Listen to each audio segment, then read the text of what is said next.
기도하겠습니다. 주님 감사합니다. 오늘 함께 더드림팀 예배에 함께 해주심에 또한 발걸음을 이끌어 주심에 감사합니다. 또한 함께 오랜만에 보는 친구들과 목사님 함께 예배 드릴 수 있게 해주심에 감사드리고, 또한 이 예배를 드리는 목적이 오직 하나님 한 분만을 예배하길 원합니다.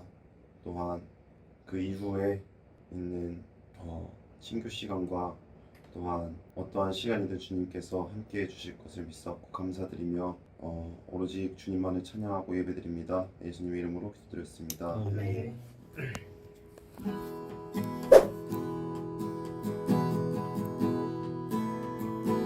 세상을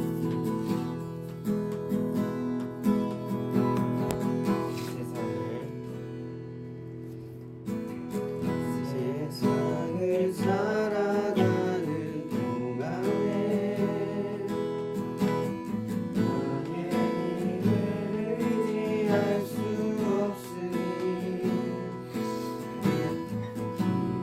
기도하고 낙심하지 말 것을 주께서 소망이 되시리라. 세상을 사랑하는 동안에 나의 힘을 의지할 수 없으니 기도하고 낙심하지 말 것을 주께서 능력이 되심이라. 하나님의 꿈이 나의 비전이 되고 예수님의 성품이 나의 의정이 되고 성령님의 권능이 나의 능력이 되길 원하고 바라고 기도합니다. 주의 길을 걸어가는 동안에 세상의 것 의지할 수 없으니 감사하고 낙심하지 말 것을 주께서 참 기쁨이 되심이라. 하나님의 꿈이 나의 비전이 되고 예수님의 성품이 나의 인격이 되고 성령님의 권능이 나의 능력이 되길 원하고 바라고 기도합니다.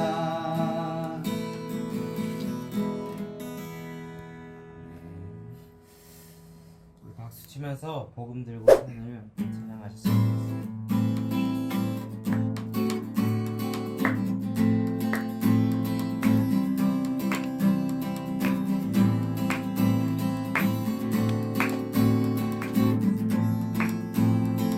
복음 들고 산을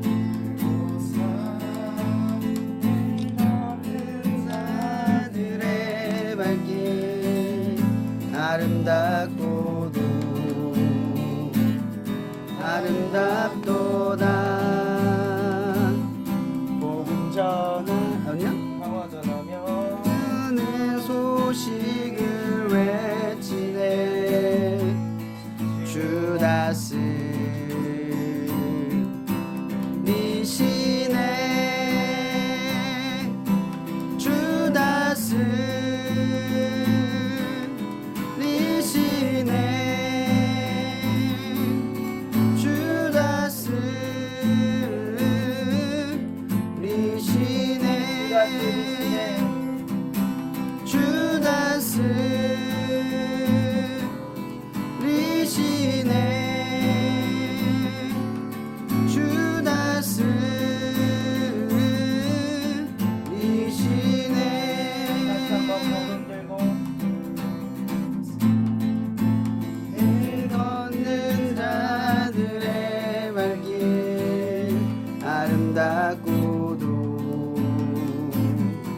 아름답도다.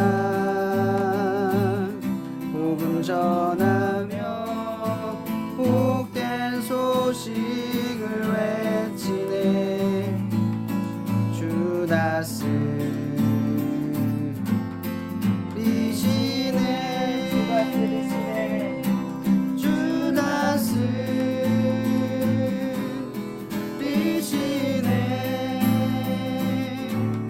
주다스 리시네. 주다스 리시네. 주다스 마지막 고백합시다. 주다스 리시네. 주다스 리시네. 주다스 리시네.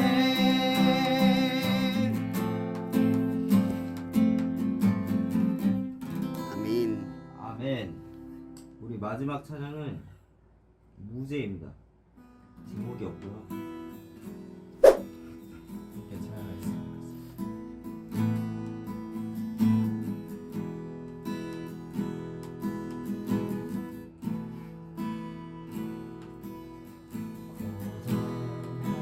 하루를 보내고 지친 몸을 일으켜 노래할 수 있는 오늘 이곳에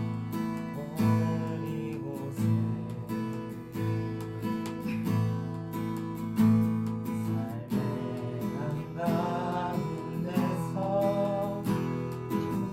잠시 마음을 열고 기도할 수 있는 바로 이곳에 오 주님 함께하소서. 오 주님 함께하시네. 오 주님 함께하소서. 오 주님 함께하시네. 다시 한번 고백합시다. 하늘 보내고 지친 몸을 일으켜 노래할 수 있는 오늘 이곳에 삶의 한가운데서 무뎌진 마음을 열고 기도할 수 있는 바로 이곳에 고된 하루를 보내고 지친 몸을 일으켜 노래할 수 있는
시간 함께 하시는 하나님 앞에 우리의 마음을 온전히 드리면서 함께 기도로 나아가시길 소망합니다. 기도하시겠습니다.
마지막으로 우리의 목소리를 통해 고백하셨으면 좋겠습니다.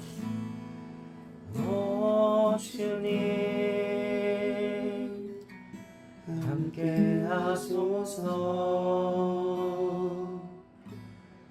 오 주님 함께 하시네.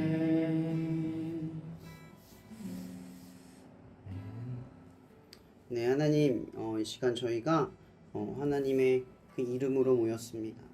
예수의 이름으로 모인 이 자리에 하나님의 뜻이 더욱 선명하게 드러나게 해주시고 우리의 삶이 이 모이는 것에서 끝나는 그런 삶이 아니라 모이고 난 뒤를 바라보는 삶이 될 수 있도록 이 시간 함께하여 주시옵소서. 어디를 가든 우리가 예배자이고 어디를 가든 우리가 예배를 드리는 사람임을 잃어버리지 않고 한결같은 모습으로 우리의 정체성을 지켜가며 각자의 자리에서 빛과 소금으로 하나님의 영광을 드러낼 수 있게 하여 주시옵소서. 모든 것을 주님께 의탁하며 살아계신 예수님 이름으로 기도합니다. 아멘. 고난을 거치지 않고선이라는 주제를 가지고 전하려고 합니다. 창세기 2장 9절이랑 욥기 42장 1에서 6절. 창세기 2장 9절은 제가 읽어드릴게요. 욥기 42장 1에서 6절만 찾으세요. 창세기 2장 9절 제가 읽겠습니다. 여호와 하나님이 그 땅에서 보기에 아름답고 먹기에 좋은 나무가 나게 하시니 동산 가운데에는 생명나무와 선악을 알게 하는 나무도 있더라. 욥기 42장 1에서 6절 나눌게요. 제가 먼저 읽겠습니다. 욥이 여호와께 대답하여 이르되 주께서는 못하실 일이 없사오며 무슨 계획이든지 올리실 것이 없는 줄 아니. 무지한 말로 이치를 가리는 자가 누구니까. 나는 깨닫지도 못한 일을 말하였고 스스로 알 수도 없고 헤아리기도 어려운 일을 말하였나이다. 내가 말하겠사오니 주여 들으시고 내가 주께 묻겠사오니 주여 이해하게 하옵소서. 내가 주께 대하여 귀로 듣기만 하였사오나 이제는 눈으로 주를 배움나이다. 함께 읽겠습니다. 그러므로 내가 스스로 거두어드리고 티끌과 제 가운데에서 회개하나이다. 아멘. 여러분, 우리 회개라는 단어가 언어적으로는 돌이키다 라는 뜻이라는 걸 잘 알 거예요. 또한 죄는 관역에서 벗어나다 라는 뜻입니다. 우리가 죄를 인식할 때 죄 지은 행동 하나를 죄라고 인식할 때가 참 많아요. 근데 실제로 성경에서 말하는 죄는 하나님을 표적으로 했는데 그 표적에서 벗어난 모든 게 죄예요. 그럼 우리는 항상 죄를 짓는 상태입니까? 아닙니까? 항상 짓고 있는 거예요. 왜냐면 항상 관역을 벗어나고 있거든요. 근데 우리가 살아가는 건 사실 죄를 안 지어서 하나님께서 우리에게 복 주시는 게 아니라 우리는 은혜로 살아가는 거예요. 우리는 복구가 안 돼요. 항상 관역을 벗어나요. 우리의 선한 의도, 저도 사역을 오래 해왔지만 늘 혼란스러운 것들이 참 많아요. 내가 과연 옳을까? 선한가? 잘 선택할까? 수많은 것들을 되짚어보면 하나도 잘 된 일이 없게 느껴질 때가 참 많아요. 그럼에도 불구하고 선을 쫓고 옳은 길을 걸어가는 그러한 하나님의 뜻을 생각해 볼 때 한 가지밖에 없어요. 그럴 영원하는 마음으로 은혜를 의지하는 것밖에 없는 거죠. 늘 해왔던 것을 반복하는 힘, 그건 은혜인 거예요. 여러분 스스로를 기반 삼으면 다 흔들릴걸요? 아, 나는 여태까지 하나님을 위해서 지켜왔어. 뭐 흔들림이 없었어. 항상 이 고난 속에서 모범을 보여왔어. 죄를 안 짓고 살아왔어. 라고 하는 것들이 여러분의 삶의 기반이 되지를 못해요. 그런 것들을 의존하고 의존할수록 그런 것들이 쌓여가면 쌓여갈수록 무너짐은 더 쉽게 찾아온다는 거죠. 그래서 그리스도인들은 계속해서 어쩌면 무너짐의 상태가 오히려 은혜를 바라보는 축복된 상태일지도 몰라요. 우리가 관역을 벗어났다는 걸 언제 아냐? 그건 언제 알아요? 문제가 생겨야 알아요. 내가 벗어났구나. 죄의 결과가 고난은 아니잖아요. 그죠? 반드시 죄의 결과가 고난은 아니에요. 근데 인간은 고난을 겪어야 그제서야 내가 얼마나 비껴나갔는가를 깨닫는다라는 거예요. 고난 없이는 알지 못하는 것들이 참 많아요. 여러분들 기도할 때 어떻게 기도해요? 뭐 어디 가면 좋은 사람 동역자 만나게 해달라고 기도하고 그것에 순탄하기를 바라고 문접기를 바라고 그렇게 많은 것들을 기도하잖아요. 그죠? 그런 여러분들의 기도의 상태를 바라봤을 때 우리가 생각해 볼 것들이 좀 있는 게 뭐냐면 여러분들의 계획대로 정말 좋은 사람, 좋은 환경, 좋은 것들이 펼쳐졌을 때 과연 우리가 은혜로 살아가느냐라는 거예요. 은혜로 사는 건 다른 문제죠. 은혜를 의지하고 더 선명하게 바라볼 수 있는 지점이에요. 성경 속 수많은 인물들의 이야기를 가만히 보면 그 사람들이 하나님을 어떻게 믿었는가를 우리가 질문해 볼 때 한 가지 도안밖에 답이 안 나와요. 모세는 40년을 광야에서 양치기로 보냈어야만 했어요. 그 나이 80세죠. 아브라함은 75세에 가나안 땅으로 떠나서 100세가 돼서야 이삭을 낳았죠. 야곱은 베델을 쫓겨나서 그리고 삼촌 라반의 집에 가서 20년 이상을 버티다 한 나이 80을 넘어서 한참의 나이가 돼서 돌아왔잖아요. 그럼 여러분들은 얼마쯤을 지나면 하나님이 원하는 것을 주실까? 이 고난이 보상처럼 여겨지는 마음이 없으세요?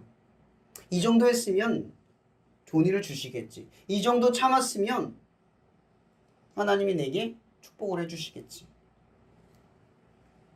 라는 생각을 안 하세요? 솔직하게. 이 정도 고난이었으니까 내가 하나님을 위해서 마치 견딘 것처럼 느껴질 때도 참 많죠.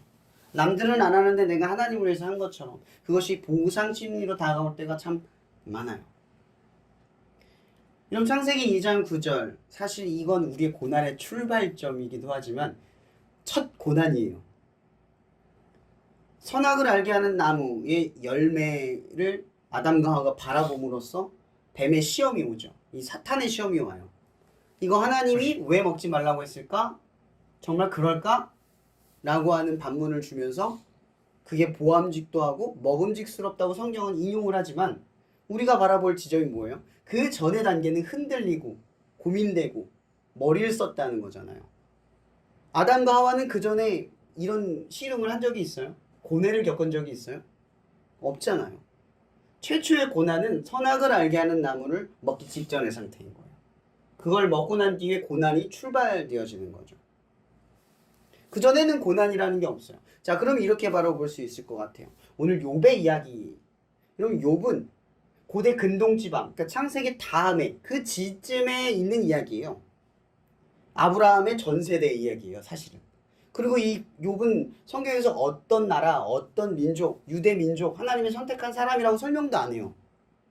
그리고 그 친구들조차도 그 지명 자체가 하나님이 약속한 그 사람들의 지점들도 아니에요. 이방인들이에요. 근데 이방인들인데 하나님을 믿는 욥이 등장을 하는 거잖아요. 근데 그 욥이 얼마나 의인이면 하나님께서 자랑을 해요. 사탄이 뭐라고 말을 해요? 이 하나님에게 욥이 정말 의롭습니까? 라고 질문을 해요. 근데 하나님이 의심하지 않죠. 우리는 선악을 알게 하는 나무 앞에서 뱀의 한마디에 하나님을 의심했잖아요. 근데 하나님은 우리를 의심하지 않아요. 뭐라고 이야기를 하죠? 욥은 의인이야. 이 모든 믿음을 지킨 사람이야. 내가 보기엔 그는 의인이야. 하나님이 인정하는 사람이에요.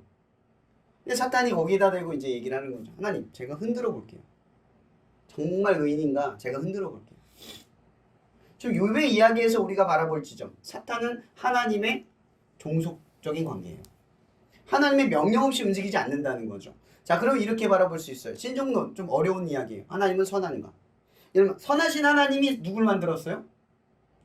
사탄을 만들었어요. 우리를 뒤흔들 존재를 만든 거예요. 왜?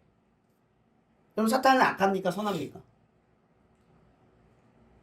악합니까? 선합니까? 말하기 어렵죠. 제가 이렇게 설명을 하니까 어려운 거예요. 여러분, 최초의 사탄은 선한 존재였어요. 목적이 분명했죠. 우리를 흔들어서 뭘 깨닫게 하려고? 믿음을 갖게 해주려고 존재했어요. 선악을 알게 하는 나무에 대한 반문을 던짐으로써 하나님을 믿는 길을 선택하도록 우리를 이끈 거예요. 근데 이사야서에서는 이 존재를 계명성, 저 높이 오르려고 하는 계명성아라고 하면서 그의 교만을 지책을 하죠. 그 계명성이 누구냐면 사탄이에요. 사탄이 인간을 시기한 거죠. 인간을 질투한 거예요. 왜 질투했죠? 자기가 인간보다 못나 보여서가 아니에요. 이 사탄조차도 하나님의 사랑을 열망하는 존재였다는 거죠. 하나님이 가장 사랑하는 존재가 인간이기에 이 루시퍼인 사탄은 우리에 대한 미움을 갖게 되는 거예요. 사랑은 또 다른 말로 말하면 질투잖아요. 그게 있는 거예요. 그러니까 사탄은 선하지만, 사탄의 목적은 선하지만 사탄이 악해진 거예요. 인간이 죄를 지었지만 인간의 선함은 변질되지 않아요. 하나님이 선한 의지로 지은 이 인간은 선한 존재예요. 그러나 의지가 악한 거죠. 하나님은 선하시다. 여기서 출발한다라는 거죠. 자, 그러면 우리가 이렇게 연속을 할게요. 사탄은 우리에게 믿음을 주기 위해서 뭘 준다? 뭘 준다? 고난을 준다. 그러면 고난의 목적이 뭐죠? 죄를 지어서요? 우리를 회개하려고?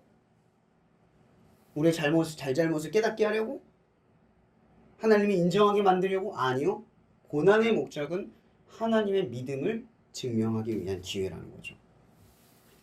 근데 우리는 그 기회를 잡는 게 아니라 고난을 언제 빨리 끝날까 머릿속으로 그려내거나 이 정도 참았으면 뭐가 있지 않을까라는 보상 심리를 가져요. 그럼 이런 심리를 가질 때 어떤 문제가 생기는 줄 아세요? 하나님은 원망해요. 하나님 나 이만큼 참았잖아요. 쟤는 다 어기고 살았는데 나보다 잘 사는데 왜 저는 이렇게 삽니까? 믿음을 보상으로 여겨요. 고난을 보상으로 받아봐요. 내가 이만큼 참았다. 이만큼 견뎠다. 여러분, 제가 아까 나열했던 모세 이야기를 봅시다. 모세가 40년 동안 왕자로서 살았어요. 얼마나 능력도 많고 힘이 많고 혈기도 많고 배운 것도 많고 지식도 많았겠어요. 40세면 오래 산 거잖아요. 한 세대가 40세면 많이 산 거예요. 그 정도 살았으면 대단한 능력을 가지고 있을 만한 지혜도 있을 거예요. 근데 그 시기에 광야로 내몰렸죠. 근데 그가 40년 동안 그 시간을 버틸지 알았을까요? 40년만 버티면 하나님 오신다. 이렇게 생각하고 버텼을까요? 여러분의 인생이 만약 40대에서 고난이 찾아와서 80세까지 견딘다라는 아무리 시간이 지나도 끝나지 않을 거라는 느낌이 들 때 어떻게 할 거예요? 믿음 지킬 겁니까? 어떨 거예요? 못 지키겠죠. 갑자기 이런 질문하니까 힘들 거예요. 제가 예전에도 이런 말을 했을 거예요. 고난, 고작 하루, 이틀, 1년, 일주일, 시험 보는 2주, 그게 고난입니까? 1년, 3년, 이게 고난입니까? 그 정도만 버티면 하나님 주십니까? 그 정도만 버티면 잘한 겁니까? 그게 아니라는 거예요. 여러분, 아브라함도 75세에 나왔잖아요. 벌써 나이가 많아요. 상식적으로 보면 빨리 애를 낳아야 돼요. 근데 100세가 되기까지 아이를 못 낳았어요. 100세. 자기가 생각했던 지점이었을까요? 요 정도만 참으면 하나님 주실 거야. 이런 마음을 견뎠을까요? 어때요? 다윗도 마찬가지 아니에요? 다윗도 하나님 왕이 된다라는 기름 부음을 받았어요. 자기가 얼마나 버텨야 왕이 된다는 사실을 인지했었어요. 쫓겨가면서 왕이 될 거라는 의심이 들지 않았을까요? 오히려 더 상황이 안 좋아지고 결국 그러다가 블레셋으로 쫓겨나서 그곳에서 정착해버린 자기의 모습 어땠을까요? 더 실망스러운 존재가 돼버리는 자기 자신을 바라봤을 때 내가 왕이 될 거라고 하는 짐작이 있었을까라는 거죠. 여러분, 우리가 하나님이 우리에게 고난을 주실 때 그 시간이 얼마나 걸릴지 우리에겐 그 영향이 없어요. 우리의 생각은 얼마에 끝날까? 얼마쯤 가면 끝날까? 얼마쯤 하면 될까가 아니에요. 고난엔 뭐가 있어요? 뭐가 있다 그랬어요? 목적이 있는 거예요. 목적을 안 바라보고 언제 끝날까만 생각을 하는 거죠. 그래서 우리가 늘 하나님 앞에 제대로 못 배워요. 여러분, 이런 생각 안 들어요? 하나님께서 왜 가나안 땅에서 그 홍해를 거쳐서 출애굽을 시켰을 때 왜 가나안 땅으로 바로 안 데려갔을까? 성경은 이야기하고 있어요. 왜 안 데려갔죠? 바로 왜 안 데려갔죠? 처음에? 그들이 두려워하여 도망갈까 봐 안 갔어요. 왜? 왜 두려워서 도망갈까요? 믿음이 없으니까. 하나님이 그들을 건져냈지만 가나안 땅으로 건져내고 끌어갈 거라는 그 기적을 다 맛보았지만 뭐가 없어요? 믿음이 없으니까. 아직 하나님과 동고동락하면서 견디는 시간이 없는 거예요. 이 믿음, 뭐 수련회 가서 뜨겁게 기도하면 생겨납니까? 섬기면 생겨나요? 이런 믿음은 견딜 때 생겨나는 거예요. 믿음은 견딜 때 생겨나는 거예요. 조금 견뎌놓고 견뎠다고 말하지 마세요. 견뎌야 믿음이 생기는 거예요. 근데 우리는 견디는 것보다 선택이 더 빨라요. 빨리 다른 걸 선택하는 게 기회주의적으로 더 우리를 조바심 내게 만들고 고민스럽게 해요. 왜냐면 지금의 시대는 우리를 선택하도록 강요해요. 조금 싫으면 다른 거 가면 되고요. 조금 불편하면 다른 길로 가면 돼요.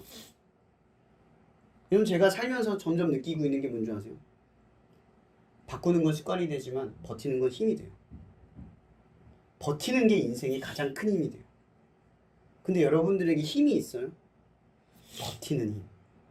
지금 우리가 살면서 내가 버텼을 때 그 시기도 힘들었잖아요. 근데 지금 생각해본 지금의 나를 바라보면 그 버티는 시간이 의미가 없었나요? 그 버티는 시간이 지금의 나를 만든 거죠. 지난주에 나무가 저한테 그런 질문을 했어요. 질문이 아니라 얘기하다가 세월호 사건을 얘기를 하면서 안 좋은 기억을 뇌에서 제거해버리면 되지 않나요? 라는 이야기를 나누는데 문득 생각이 드는 거예요. 힘든 걸 빼고 맨날 힘든 걸 빼버려요. 인생에서. 과학적으로 그럴 수 있다 쳐봅시다. 그럼 우리는 뭐가 됩니까? 진정한 내가 될 수 있나요? 행복하고 좋은 기억만 가득 담은 나는 행복할 수 있는 건가요? 인간의 행복은 사실 반대가 있어야 치솟는 거 아닌가요? 열심히 고되게 일한 하루가 있어야 집에 들어와서 씻을 때 좋은 기분을 느끼는 것처럼 고난 없이 행복을 겪고 느낄 수 있나요? 고난의 행운 없이 내가 가지고 있는 것의 소중함을 누릴 수 있나요? 하나도 없죠. 오늘 욥의 이야기를 한번 봅시다. 욥은 당대의 의인이었어요. 하나님께서 그에게 앗아간 것들 뭐가 있었죠? 자녀, 재물, 명예, 명성, 거기에다 치욕을 받았죠. 비방. 네가 그렇게 된 건 뭐 때문이다? 죄를 지었기 때문이다. 여러분, 욥은 한순간에 모든 걸 잃었어요. 그냥 세상에 벌레만도 못한 존재가 됐어요. 얼마나 비참했을까. 욥의 1장 2장을 보면은 욥이 계속해서 저주하라, 포기하라는 말에 그 자기의 원망을 버리지 않아요. 그러나 욥의 믿음은 견디지 못하는 믿음이죠. 되게 연약해요. 아무리 대단한 믿음이라도 인간은 견디는데 약해요. 광야에서 왜 우리가 수없이 변질하고 하나님께 대듭니까? 수많은 기적과 역사를 만나를 매일 먹어요. 아침에 일어나면 만나가 떨어지는 기적을 매일 맛봐요. 근데도 하나님께 원망하고 그런데도 하나님 앞에 불평을 해요. 여러분, 한번 생각해 보세요. 선악을 알게 하는 나무를 먹었을 때 그들에게 부족함이 있어서 그게 필요했던 건가요? 만나를 하나님이 주셨을 때 그 만나로서 그들이 굶어 죽거나 더 이상 이 길을 걸지 못할 만큼 양분이 없었나요? 한 번도 그런 적이 없어요. 광야는 물도 안 나는데 그들이 40년을 지내면서 물 때문에 죽었다는 기록도 없어요. 오히려 하나님께서 뭐라고 말하냐면 의복도 상하지 아니하였고 신발도 헤어지지 않았다고 이야기를 해요. 하나님이 그만큼 그들을 지켰다 라고 하나님 성경은 설명을 하고 있어요.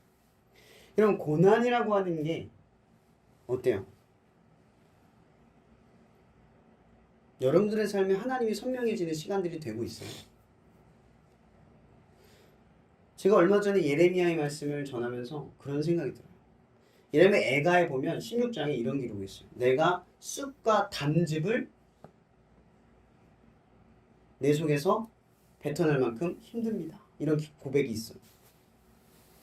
쑥과 담즙, 의학적으로는 굉장히 스트레스를 받았을 때 나오는 현상이에요. 예수님께서 땀방울이 핏방울처럼 나오게 하는 그 사건과 연루되어 있어요. 비슷한 비유예요. 근데 이건 비유가 아니죠. 실제로 이 예레미야가 그렇게 쏟아낸 거예요. 근데 예레미야 한번 상황을 볼래요? 성벽이 무너지고 성벽이 무너지기 직전 그가 그걸 넘어뜨리지 않기 위해서 얼마나 절박하게 예루살렘에 있는 그 자기네 민족에게 이야기했어요. 포기할 만한 상황이잖아요. 집은 다 터전이 완전 무너졌고 가족과 친족은 끌려갔고 자기 혼자 남았어요. 성전과 성경은 그렇게 애통하게 바랐지만 결국 무너졌어요. 고난이 찾아왔어요. 예레미야는 고난이 찾아왔을 때 모든 게 무너졌을 때 뭘 했죠? 쑥과 담즙을 쏟아냈다는 거죠. 예레미야 예가의 이 뜻이 뭐예요? 슬픈 노래, 슬픈 시. 뭐에 대한? 하나님의 향한.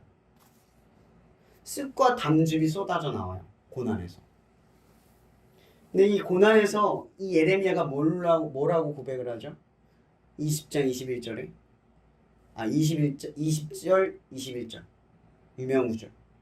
여호와의 인자가 긍휼히 무궁하심으로 아침마다 이것들이 새로우니 라는 고백이 나와요. 여러분, 다 무너졌는데 주의 성실임이 크시도소이다라고 고백을 해요. 지금 뭐가 성실해 보여요? 다 무너졌는데. 여러분, 하나님은 고난을 통해서 고난을 뒤바꾸는 게 아니라 고난에 처해있는 우리를 바꾸는 거예요. 기도가 왜 필요한지 아세요? 쑥과 담즙을 쏟아내면 고난을 바라보는 우리의 시야가 달라져요. 자꾸 목적을 바라보게 되는 거예요. 언제 끝나지? 그런 조바심, 그런 이상한 마음을 가지고 이쯤 끝났으면 좋은 일 있어야 하는 거 아니야? 라고 불평불만이 쏟아지는 그런 우리의 생각을 접어들게 만드는 게 기도라는 거죠. 고난 속에서 우리는 겸손해져요. 사실 제가 어제 되게 마음이 힘들었어요. 출근하자마자 핸드폰 떨어뜨려가지고 액정 나가고 올라가자마자 일을 했는데 갑자기 노조에서 파업을 한다고 라인에서 나가서 공조실에 대기하고 있는데 그 직원이 뭔가 기분이 나빴는지 나한테 욕을 막 하는 거예요. 저는 너무 당황스러웠지만 대항하지 않았어요. 그냥 따박따박 내가 할 말만 했어요. 똑같이 되지 않았어요. 근데 기분이 계속 언짢고 불편하고 힘든 거예요. 또 제가 또 마음을 먹었던 게 이제 양들교회의 예배들을 섬기기 위해서 오늘도 갔다 왔지만 계속 이렇게 힘든 생활을 해야겠다고 결단을 했어요.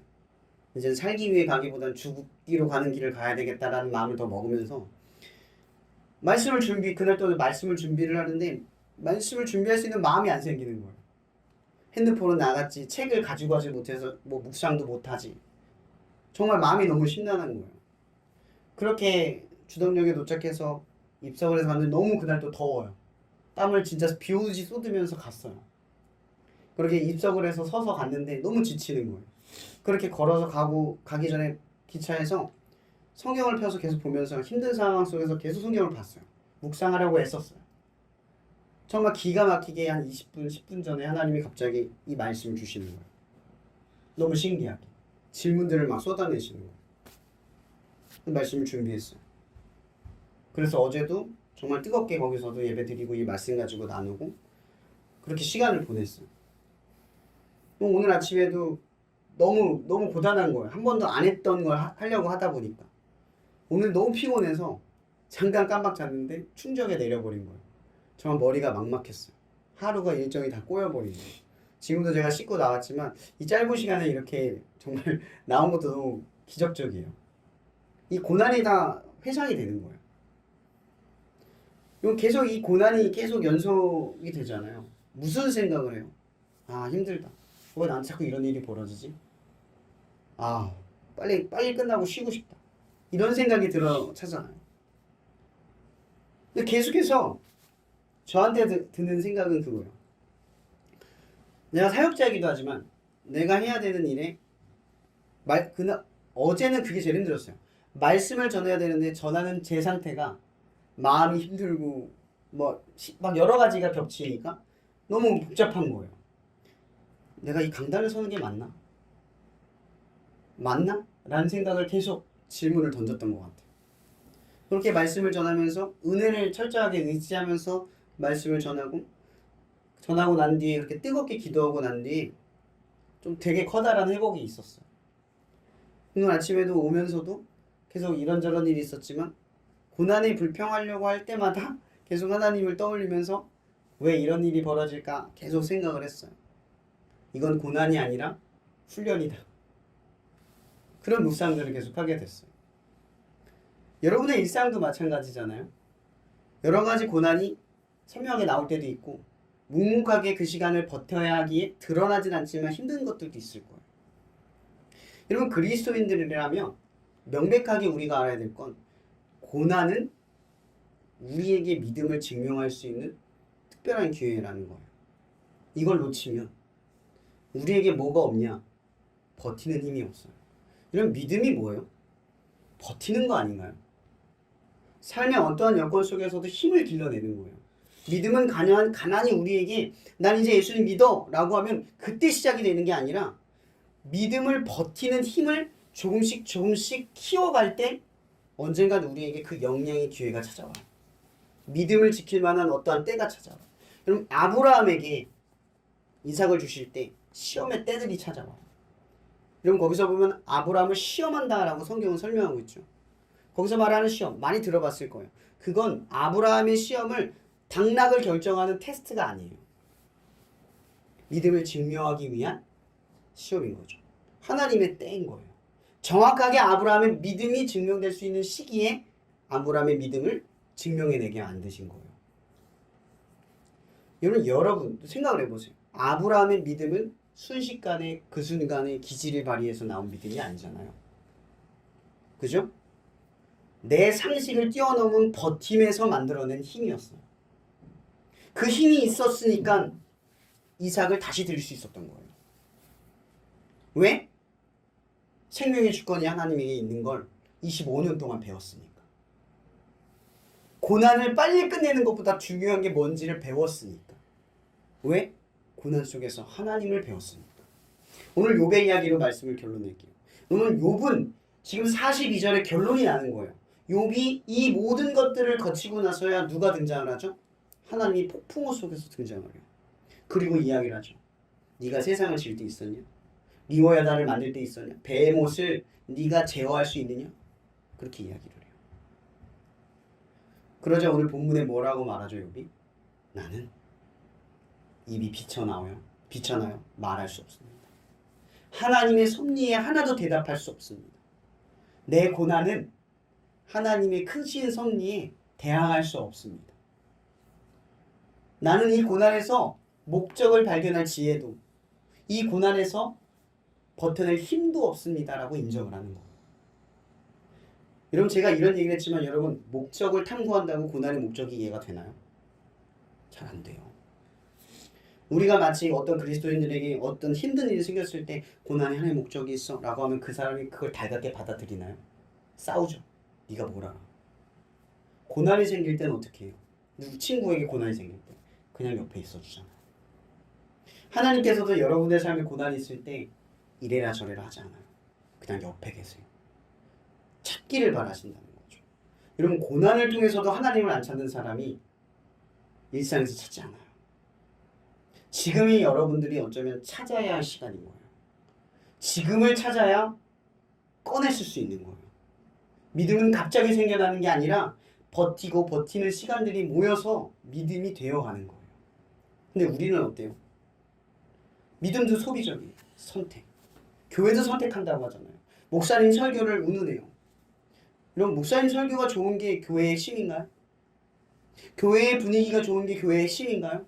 내가 핵심 아니에요? 이 교회를 살리겠다. 내가 좀 더 나은 신앙이 되기 위해서 좀 더 나은 교회를 선택하는 게 여러분의 신앙에 득이 되는 게 아니에요. 여러분의 선택한 것이 여러분의 고난이 될 때 믿음이 더 확고해지는 거죠. 근데 우리는 고난을 선택하는 게 아니라 유리한 쪽을 선택한다는 거죠. 그래서 버티는 힘을 길러내는 게 아니라 자꾸 머리를 써서 믿음이 평안한 쪽으로 가요. 여러분 온유를 예를 들어볼게요. 바다가 잔잔한데 다 온유하지 않아요? 그때는 다 배를 운전 잘해요. 초보자도 갈 수 있을걸요. 근데 진짜 운전하는 사람은 파도가 치고 폭풍우가 올 때 발휘되는 거예요. 그죠? 여러분의 믿음은 언제 발휘될까요? 어떻게 발휘될까요? 고난을 거치지 않고선 절대 일어나지 않는다는 거죠. 여러분, 예수님께서 부활의 영광을 어떻게 보여주셨죠? 십자가의 고난을 받아들였을 때. 다윗이 어떻게 왕이 됐죠? 고난을 거치고 나서야.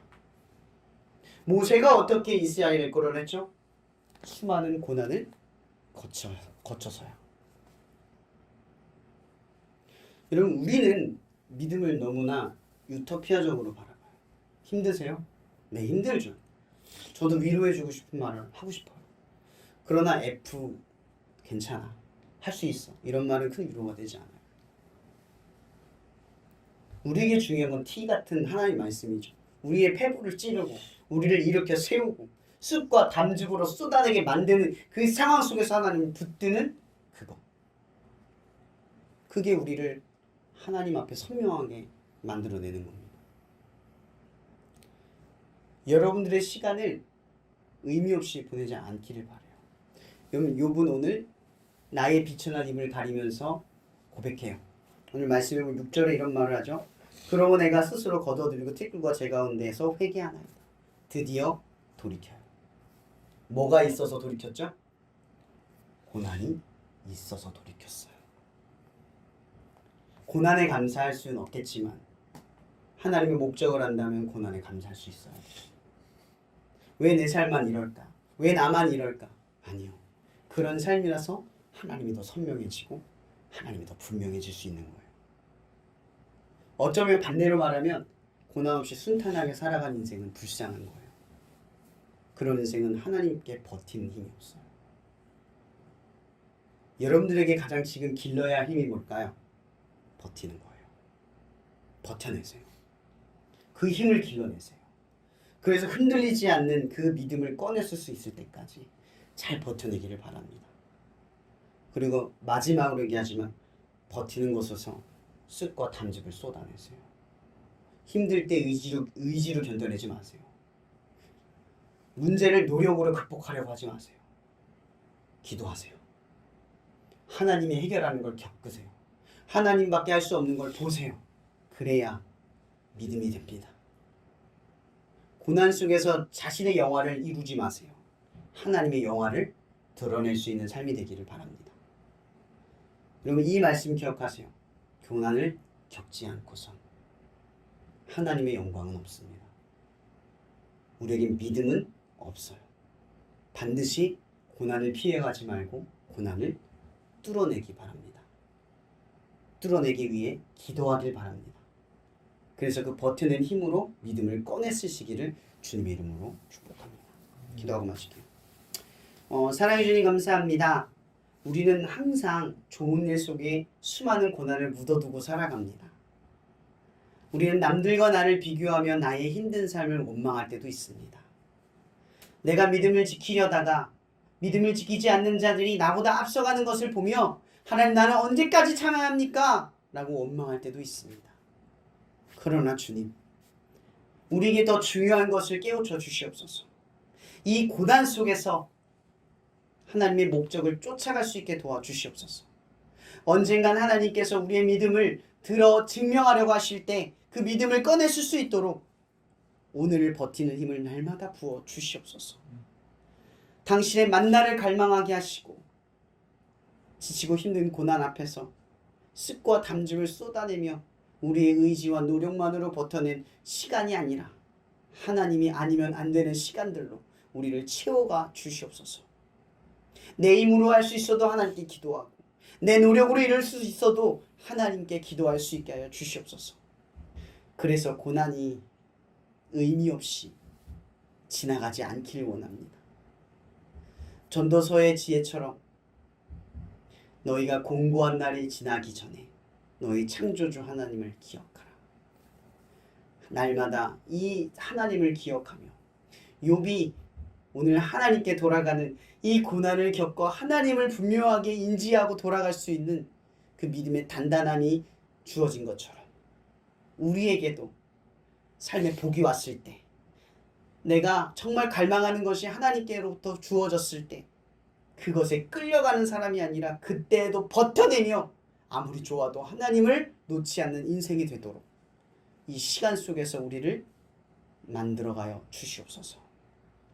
모든 것을 감사하며 살아계신 예수님의 이름으로 기도합니다. 아멘.